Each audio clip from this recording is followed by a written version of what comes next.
we live in an era of globalization, so that just doesn't make sense to us because we're constantly bombarded by information from around the world all the time. But there can be a conflict on the other side of the world, and we're watching it on TV that night, or even quicker if we're on social media. There can be a disaster in Guatemala, an earthquake, and we will know the casualty figures as they're emerging. But if you go back to the 1700s, there could be whole wars or famines that people never hear about, and people could basically never see anyone different to themselves for their whole lifetime.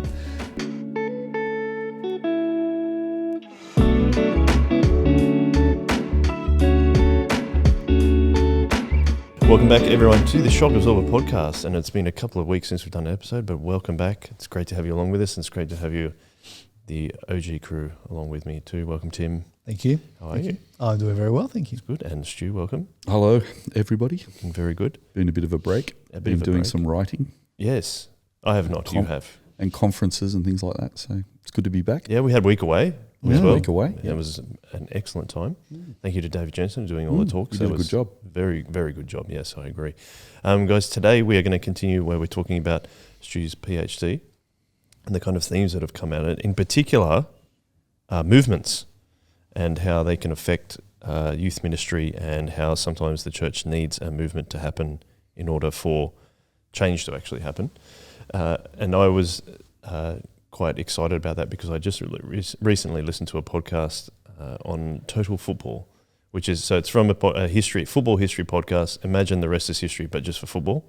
It's called It Was What It Was, and they've done a 4-part series on total football. I've only listened to the first 2, but it was really interesting to hear where total football came from.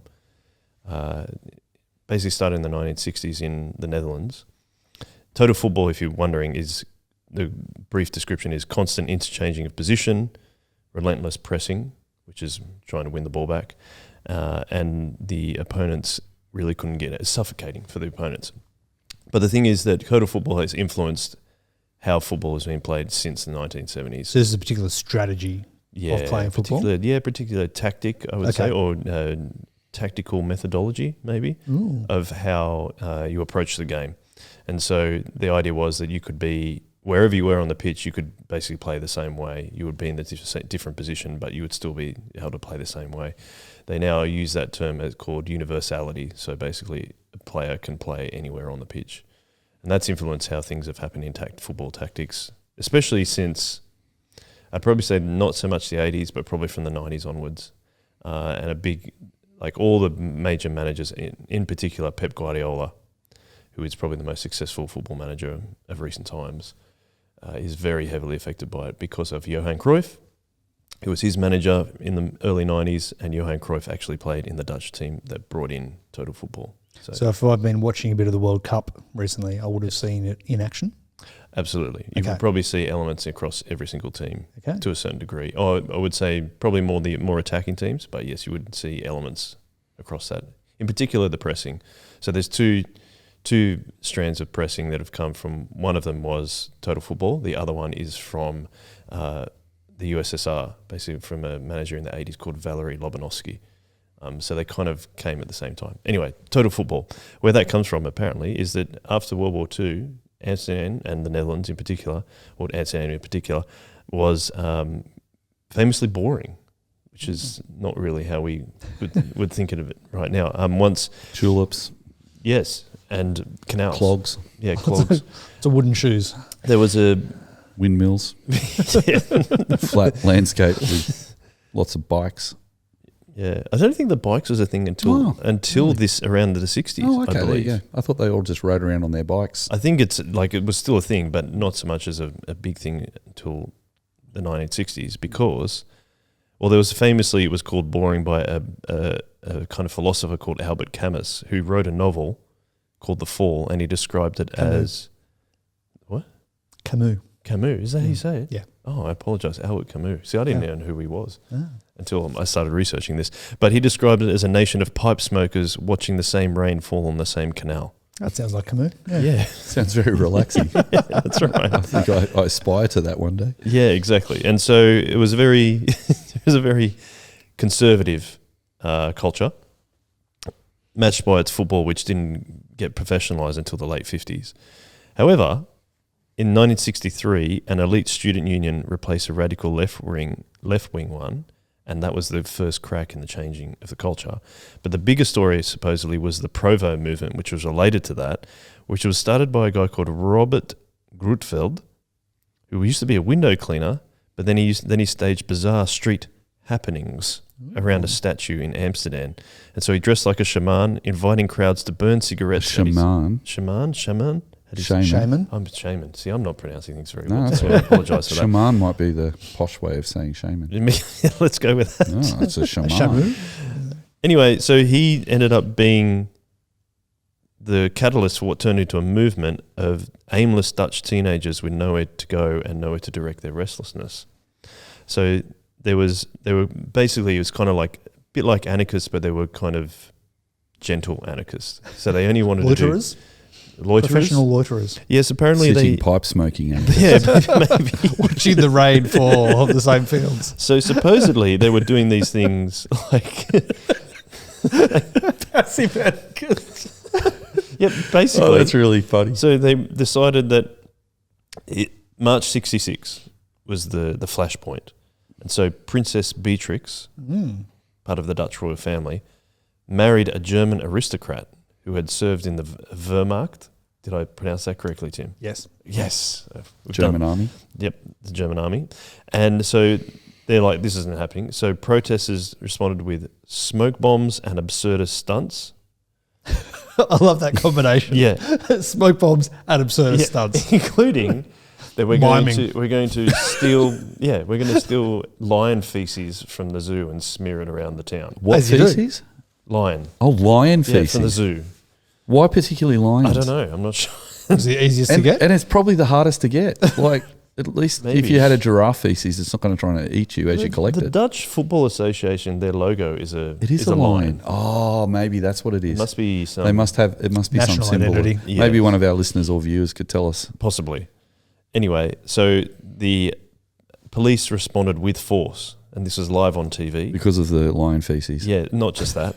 I don't think they actually did that. I think that's And what the they said they mimes? were planning to do. They also And said the they were pots? going to put LSD in the drinking water, Ooh. Right. but they didn't do that either. So this is the Would that absurdist. even work? I don't This is know. how you create the I've Amsterdam never of today. taken LSD, so I don't know.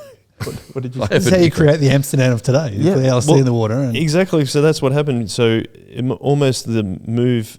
So the mayor and police chief were gone because public opinion turned so hard against them. They went Right. back to the field and smoked their pipes, possibly. I'm removing myself from these. What's the right word?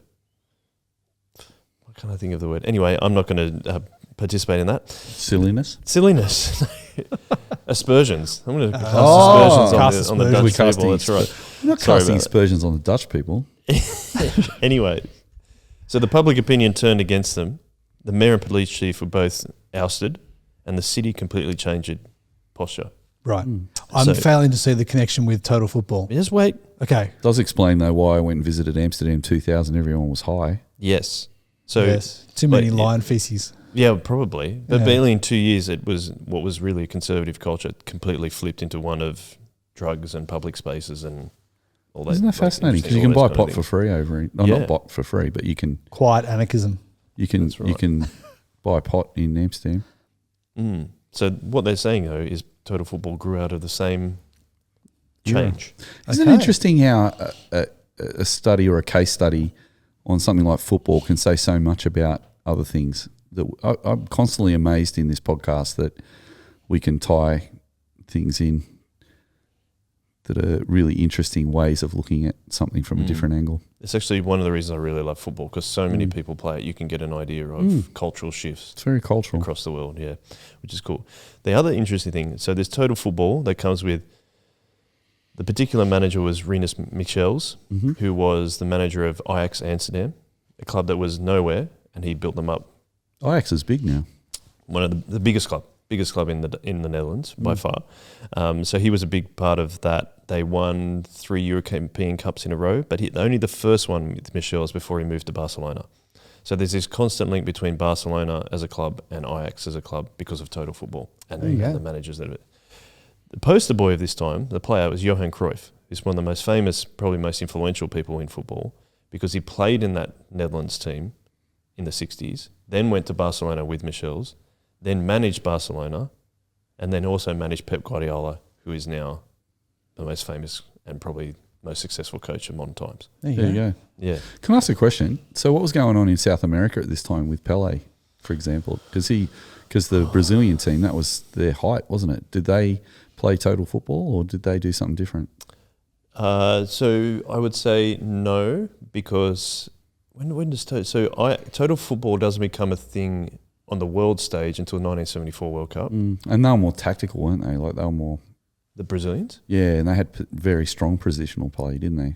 Like I think, Pelé was a striker. And yeah, I mean, the Brazilians are famous for making the 4-4-2 a thing, the system of 4-4-2, because actually started with Alf Ramsey in the 1966 World Cup as the English manager when England won their only World Cup. But the interesting thing about Brazil is the whole Joga Bonito, we play with freedom and things like that. That's what I was going to go to. Like they play with freedom. How's that different to total football? Total football is freedom within a structure, right? I would say. I think that... So they're another level again. Yeah, the idealist level of Brazilian football is that it's all individuals and we play together and like it's individual skill and flair. But a lot of that I've read recently comes from militaristic authoritarian governments wanting to establish a national identity. Right. They needed a bit of freedom. Yeah, so then it kind of worked together. And previously, if you think about between the 30s and the 50s, and there was a big gap, they didn't play World Cups, obviously because of World War II, but there was a thing of establishing themselves as a country, Brazil, and that's how we football is part of our national identity. Yeah. First culminating in 1950 World Cup, where the Uruguayans beat Brazil in their home World Cup, and that's called the Maracanazo because it was at the stadium, the Maracanã, and they were like, we're definitely going to win this. Fits with that militaristic ideal of like, we can use football to show, just like Mussolini did in the 30s with Italy as well, same thing, of the football, most popular sport, is a sign of muscularity and we're a really strong country. And that was meant to happen in 1950, and the Brazilians lost to Uruguay 2-1 or 2-0, can't remember, and that was like a national tragedy. And it's still called that, even however many 70 plus years since, it's still called a tragedy. So that's why I love, again, football illustrating what happens in countries, which is really fascinating. It's interesting how it's influenced by culture and influences culture. That's a fascinating... Yeah, it's a two-way thing, isn't it? Polarity. Yeah. And Dutch football also fits with, like, Dutch society now, as we know it, freedom and speaking your mind also fits, again, with the freedom within a structure. So you have the freedom to speak or the freedom to play within a structure that everyone knows how to play against each other. Having said that, the Dutch have never won the World Cup. No. They lost. They won it, got easily through to the final in 1974 and got beaten by West Germany in the World Cup final, because they thought it was going to be too easy. They got too complacent. Yeah. Fascinating. Lots of things to talk about there, which I think, Stu, you will really like to talk about how youth ministry and church interacts in a similar way.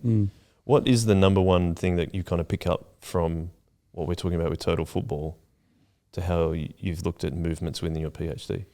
Yeah, I think that's really helpful, and long-term listeners and viewers will be able to pick up on this pretty quickly. But for the sake of those who are joining us later in the conversation, so young people were brought up in the faith for nearly 2,000 years in a primarily agrarian context. There's always been cities, well, for a long time there has, particularly since the Roman Empire, but probably 75% of people in more agrarian societies lived in the countryside and lived in villages, and their life was kind of revolving around the seasons, and the family and the local church passed on, transmitted faith from one generation to the next within Christendom. So you've basically got this very stable system where people are living in villages, particularly in Europe, particularly in England. People didn't travel very much. They just stayed in their village unless there was a war or a famine. My grandmother actually came to Australia in 1964 with my grandfather and my father, and she lived in Sheffield in England, and even though she lived in a city, she'd only been to London twice in her life, and that was only 4 hours away. And the first time she went to London, she went there to send Dad off on a boat to Europe to go on a school trip to Germany in the 50s. And the second time she went to London was to come to Australia. So that's really interesting. And that's why in Europe, particularly in England and in UK in general, there are very localised accents. So you get people who don't travel around, and so they develop a particular accent. In Ireland, the playing of the violin or the fiddle has certain styles in villages around. So if you go from Cork to, say, Dublin, they've got different ways of playing. And it's really fascinating that's because everyone just lived in the same place and developed their own styles in those particular places. So we live in an era of globalization, so that just doesn't make sense to us because we're constantly bombarded by information from around the world all the time. But, there can be a conflict on the other side of the world, and we're watching it on TV that night. Or even quicker if we're on social media. There can be a disaster in Guatemala, an earthquake, and we will know the casualty figures as they're emerging. But if you go back to the 1700s, there could be whole wars or famines that people never hear about, and people could basically never see anyone different to themselves for their whole lifetime. And so when I say that, there were just these really homogeneous communities that were living independently of each other. And all of that changed with the Industrial Revolution. And the big technology that started the Industrial Revolution was the steam engine. So the steam engine was invented, and they were able to create mechanized machines that could work in the farms that could do the labor of 100 people. So you'd have these tractors that could replace all the horses and men going behind them with plows. So all these jobs dried up in the countryside, and there's this mass migration from the countryside to the cities. And the reason was those same steam engines that were replacing labourers in the countryside were creating the need for new jobs in the cities, because there were these huge power looms, for example, that were run by steam that were replacing the cottage industry of all these women who were creating garments within their houses with their daughters in all these villages all over England. Now all of a sudden, at the time of empire, when England was bringing in all these textiles from all over the world, and they're bringing them to Manchester, for example, they're now making garments at Manchester, mass producing them. And you get in the cottage industries, an 8-year-old daughter would be learning how to use a loom by hand off a mother, which was a wonderful trade and a craft. And her mother would have been a businesswoman who would have sold her wares, and her daughter would join her in that industry. Interestingly, the first movement against technology were called the Luddites, and that was primarily a female revolution, because the women who were in these cottage industries making textiles in their homes were being replaced by these factories. And so one of the darkest days in the English history was they turned the army on demonstrators who were trying to burn factories down. And Luddite now is a term used for someone who doesn't like technology. But the Luddites was actually a proto-feminist movement that was emerging in England before the actual feminist movement really kicked off with the suffragettes 100 years later. These women were trying to demonstrate against these factories, but the outcome was they couldn't stem the tide of industrialisation. And the daughters that once would have been sitting with their mothers next to the fire with looms, learning how to weave, were now standing for long hours in front of these big machines, just changing spools. And there's really sad photos of young people who already are stooped because they're long hours standing in front of these machines. Their little bodies weren't even developing properly because they were, So all of this was such a shock to the culture and to the society, that the problem was that the institutions of the church couldn't adapt to such a huge change in the culture. And so the problem was that their infrastructure for passing on the gospel was in all these parish churches that was spread out across the English countryside where once 75% of people lived. Now 75% of people live in cities within a dramatic period of just 20 or so years.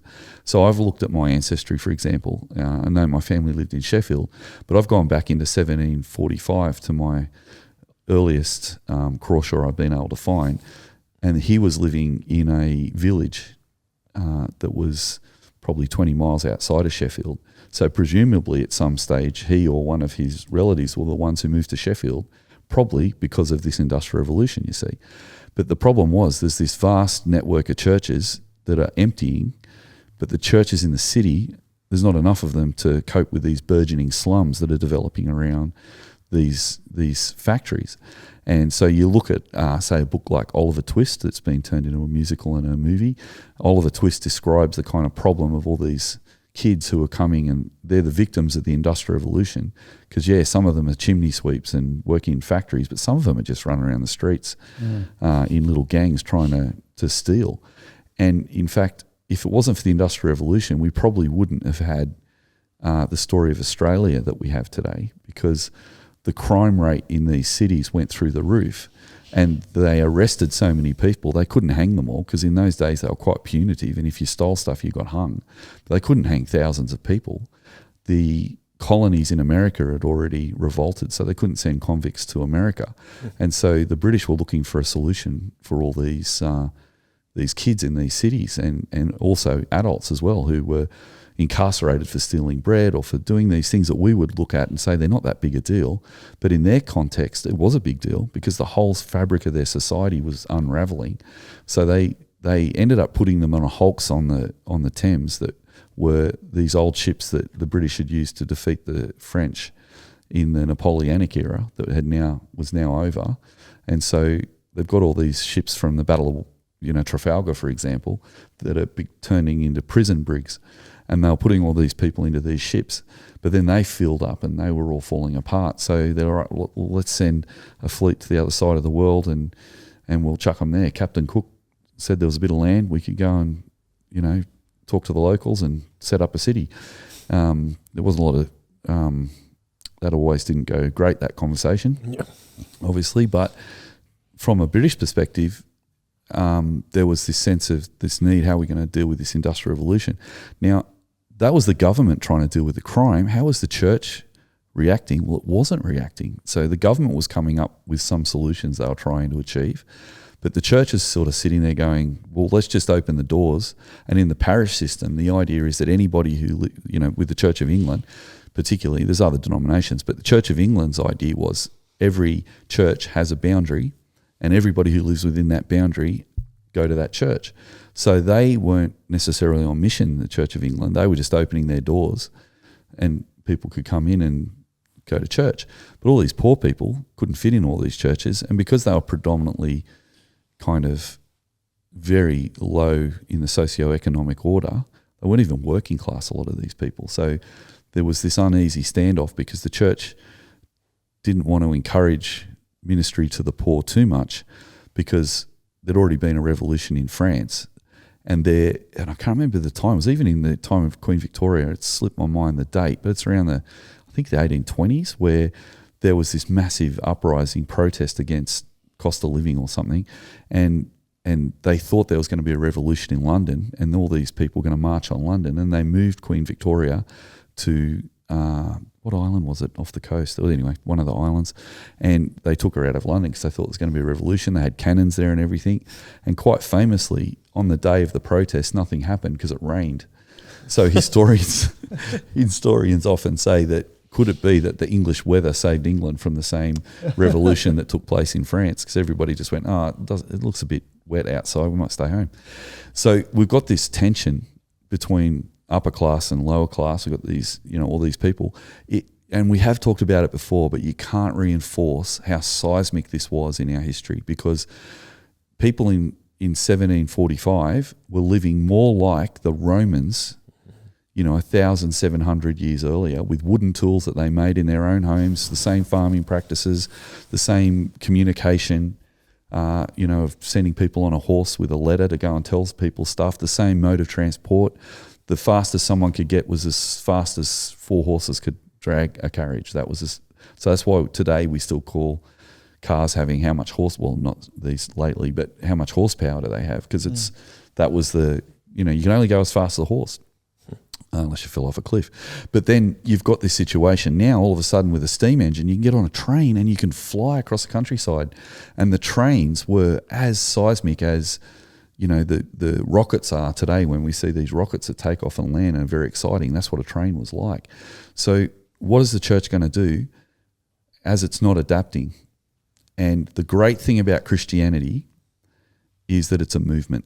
It started as a movement. The first sociologist, Weber, said Jesus is actually the archetype that he used to describe all movements that he was seeing coming in his era at the beginning of sociology in the beginning of the 1900s. But he goes back and looks at how Jesus started Christianity, and he says, well, Jesus was a charismatic leader. He gathered people together. He taught them. He gathered a number of disciples who ended up writing down his teaching. And because that teaching was written down, it could be spread out across a vast number of people. So Weber came up with this idea that you can start an idea with a movement from one leader who uses bureaucrats, or what Weber called priests, to write down and systematize an idea so that it can be applied without the physicality of the originator. So Jesus doesn't need to be everywhere, because the Bible can be spread out everywhere. And of course in Christianity we know that not only that, but Jesus promised the counselor who would be with us so that we could have him dwelling within us as well. Weber doesn't lean into that as much because he's a sociologist. But when you look at how Jesus spread the Christian movement and how successful it became, he said that's the archetype of other movements that we see occurring. And interestingly, Jesus' teaching of new wineskins, that you can't pour new wine into an old wineskin, is kind of a metaphor for movements, because the old institutions of the old wineskin, in theological terms, it's the old covenant. Jesus is creating a new covenant. But out of that new covenant, or that new covenant promise relationship, comes a new reality. And so what we see happening in the Industrial Revolution is Christianity as a movement. Now, obviously, after 1700 years of Christendom, or however long, you've got a situation where Christianity is expressed primarily as an institution, as the Church of England and other denominations who set up institutions. You get your Salvation Army, your Congregationalists and others that are, the Puritans and all of those different movements that are still emerging. However, when you look at the majority of Christians being brought up in England, they were in an institutional framework. But Christianity, by its very essence and nature, is a movement. It is tied directly to Jesus and the proclamation of his gospel. So that is something that everybody can do individually. And so what happens is that Robert Raikes in the late 1700s notices all these Olivers running around, notices that the church isn't doing anything about it, or can't do anything about it. And politically, remember, the Church of England is tied to the Crown. So if the Crown are concerned about revolution, that actually meant that it was even outlawed at one stage to educate the poor, because that could lead them to rise up in a revolution. So that's another rabbit hole we could go down another time, which is fascinating. But in the absence of that, a concerned layman, Robert Raikes, invites the kids out on the street into his own home. Now, in a year of safe ministry, alarm bells would be ringing.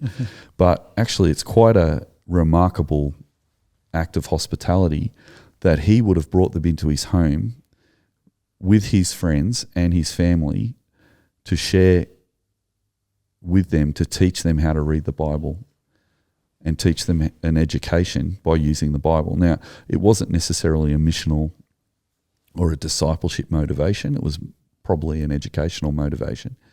But what you get is a movement springs up from that, because some of Robert Raikes' friends are so stoked with that, they write the Sunday school newspaper, and then that newspaper gets spread all over England, goes to Australia, goes to America.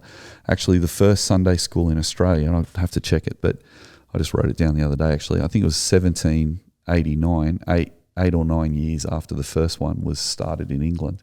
So the idea of the Sunday school spread so quickly to Australia that we get Thomas Hassall in Parramatta asking kids into his house to teach them to read and write. Eventually, one of his daughters, or his two daughters, start the Sunday school at Parramatta Church there, the cathedral there, and they are teaching Anglo kids, British kids and Aboriginal kids in the same Sunday school.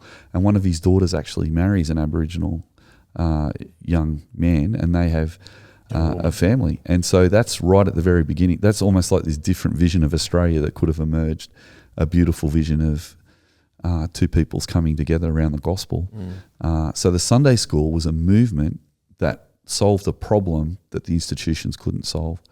And so in a changing society like Holland, Holland actually had, within the area of football, a charismatic leader who had a new idea, who understood the culture was changing and was able to apply that in the context of football in the same way that Robert Raikes did for the young people of the Industrial Revolution. So what Centre says, again, some of our listeners and viewers are very familiar with this, but that archetype, the Sunday school, wasn't the end of the movement development. For the last 200 years, Centre says there's been 50-year cycles of youth ministry. He actually equates the first two from England, the Sunday school and the YMCA, which came 50 years after the Sunday school in England. He equates them into one cycle because in America they both started in the 50s. The 1850s, they became prominent. So he calls that the first cycle. It's a bit confusing, and I'm still trying to work out how to articulate this in my writing. But in his mind, there was the Sunday school YMCA movement. Then 50 years later, there was Christian Endeavour, which was a different kind of youth ministry, which started in the same way as the Sunday school did. And then in the 40s, you get Young Life and Youth for Christ, and Jim Rayburn, who creates what we call relational youth ministry. And that actually went for 50 years up until the 1990s. And so in the 1990s, Centre, in his book, The Coming Revolution of Youth Ministry, said he expected a new cycle of youth ministry to begin in the 90s. And that's when Solis began as well. But unlike the earlier cycles, he didn't expect it to be just one big idea like the Sunday school that would be transported all over the world and done the same way in all the different parts of the movement. This movement would include a plurality of different models because we're now in a post-Christian, postmodern environment that is a lot more eclectic. So youth culture, for example, isn't just one culture anymore. In the 60s, most kids in youth culture liked rock and roll and would be able to go and see a band and they'd all like it. So, for example, the Beatles were huge for a whole generation in Australia. Whereas in the 90s, by then, there were different sub-genres of music that people listened to, hip-hop, grunge music, blah, blah, blah. So the argument of Centre is, how does the church adapt to that plurification? Well, it doesn't. The church is still running these big church growth model church organised events where youth ministry is really, they expect all youth to go to the same youth group. And the youth service expects to get all the youth to come to the same youth service. By the end of the 80s, it's starting to weaken because some kids like hip-hop, some kids like rock and roll. Some are surfers, some like computer games. And those become what are called youth subcultures, not just one culture. So the reason that there are different ways of doing youth ministry in the 90s is because there are different subcultures. And what will emerge from each of those subcultures is a charismatic leader who will develop a model to that subculture that then will get, the successful ones will get institutionalized and spread. So 10 years after Centre predicted that that would happen, in 2000 he wrote a book called 4 Views of Youth Ministry, and already by the end of the 90s there were 4 different models of youth ministry that were identifiable, and I won't bore us all with all those now. And one of the things that happened was in the Young Life Jim Rayburn 50-year period between the war and the 90s, the big concern of youth ministry was culture, that youth culture had created a generation gap where the youth had a different culture to the parents. So there was this big struggle for relevance during that period. But then by putting youth in a segregated space in the church, in a youth group or a youth service, by the 1990s, there was a new concern. And the new concern in the 90s was, are kids being discipled properly, because we're losing so many of them? So it looked like that by segregating them off into what Centre calls youth ghettos, which is a pretty harsh description, those youth ghettos were meaning that the kids were cut off from the discipleship of their parents and other adults at church. And so this big swing took place where it wasn't now, the concern wasn't mainly about how do we reach kids of a different culture, but how do we actually disciple kids better in church, and what is the best way to do it? So in the 90s, you get this big tug and pull, which we call the youth ministry wars. And the youth ministry wars were different models in Sydney trying to work out how to disciple kids better. And there was a big argument between, do we focus on evangelism or do we focus on discipleship and nurture? And so this big argument broke out between legacy models from the earlier era, like Tim Hawkins at Castle Hill and Cameron Hislop at Janelli, who were still arguing for what is known as a John Kitson funnel method, where you have this big youth group and heaps of kids come to the youth group because it's a cultural connection point to the church, where not a lot of Bible, but you're all there in the youth group, and then you funnel those kids into a Bible study and you funnel them into church. That's the funnel method. So there were still legacy groups in the 90s arguing you can do good discipleship in that model, but there are others like No Guts, No Glory and Ken Moser who were arguing that no, we need to if we have guts, we're going to close down those Friday night groups because they're not got enough Bible content.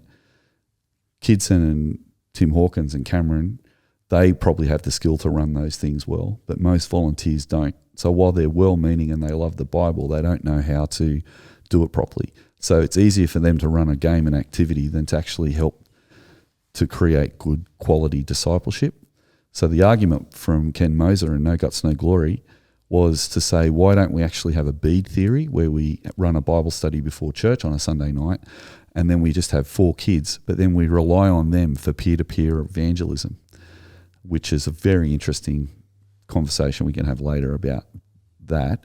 But those movements now have given, in the 90s, given local youth ministers in local churches permission to say, I wonder if I can think of a way of doing youth ministry. So instead of us all copying Jim Rabin and then we all do relational youth ministry for 50 years, everyone's doing what they think. So yes, it was a war because there was a war of ideas, and some people see that as a negative, but I see it as a positive. So what I'm trying to reframe that decade as is a war of ideas, not a war of personalities alone. And sure, it got personal sometime, but the freedom we felt in the 90s was that we didn't have to go for either of those two big models that Ruth Lacabio calls supermodels. So there's the relational model and there's the discipleship model. What we did was we fell into the centre because we didn't even know about that war that was taking place in the 90s and that argument between youth ministers about the best way to do ministry to stop kids leaving the church. What we did was all my mates had left and I thought, I'm just going to stick around. So we fell into a new way of doing youth ministry, and I wouldn't put myself on a level of a charismatic leader, but our model did follow in a very small way that same trajectory as the Sunday school, but it didn't spread. Those other two supermodels kind of fought it out, so to speak, in the battle of ideas. And when YouthWorks College was established in 2000, we then homogenised the model of doing youth ministry in the Diocese of Sydney by saying we're all going to do this discipleship model, which then evolved because of the conversation in the 90s about the desire for retention, which was the big issue. Retention led to a highly discipleship-focused, Bible-focused model, so much so that people who taught that model eventually would say, there are no youth models, there's only principles of youth ministry. So it's almost like when that war came to an end, that was a good thing. Now let's all stick to one model, which I think is a little interesting because Centre argues that this 50-year period we're living in probably would be best expressed if people had the freedom to keep coming up with their own approaches. So I think there's still, I'm probably one small voice who says this, but I still think there is a place for models in the Sydney environment. Do we call it total football? No, total. Well, it's just like total football, Joel. Yeah. Super And League. You said Soul Revival is like, total football was a super model, but then so was the 4-4-2 model. And there's probably lots of other little variants that are all running around that you'd probably know more about than me. And Soul Revival is like one of those little variants, so to speak.